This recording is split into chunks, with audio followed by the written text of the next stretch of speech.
ليش تأسس. إذا نرجع للمجتمع الطبيعي رح نشوف بعهد الكلانات المرأة كانت إله، يعني المرأة كانت المجموعات الكلانية، المرأة كانت تعمل، هي التي تدير الكلان. الكلان يعني المجموعة اللي موجودة هي التي كانت تدير هذا الكلان. كمان نعرف عبر السياسات الرأسمالية، السياسات اللي مرت بالمراحل الآونة الأخيرة، المرأة تحولت من المرأة اللي كانت إله تدير الكلانات تدير المجتمع، تحولت لربة أسرة. نشوف إنه المرأة ما عاد لها أي دور.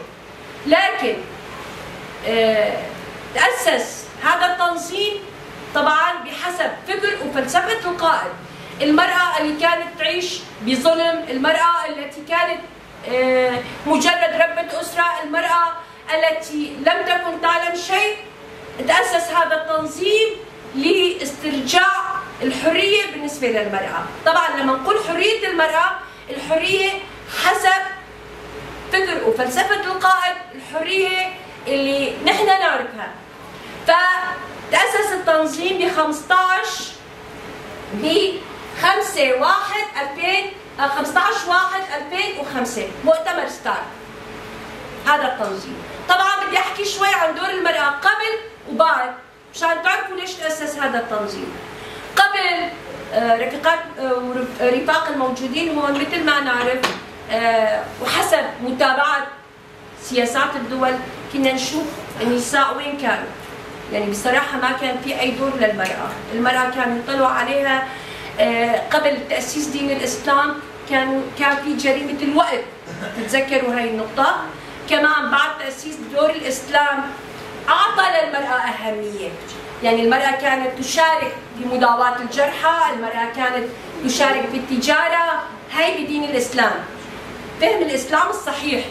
أما بعد هالسياسات الدول انحط من دور، لهيك تأسس هذا التنظيم. المرأة قبل ثورة روجافا، طبعا هذا التنظيم تأسس قبل ثورة روجافا، المرأة كانت مجرد ربة أسرة، ما تعرف شيء، مو من حقها أنه لا تداوم لا تطلع. أما المرأة في ظل فكر وفلسفة القائد نشوف المرأة أصبحت الريادية، أصبحت السياسية، المرأة أصبحت المقاتلة ضد أكبر تنظيم اللي هو تنظيم داعش، وفعلا أخذت خطوات.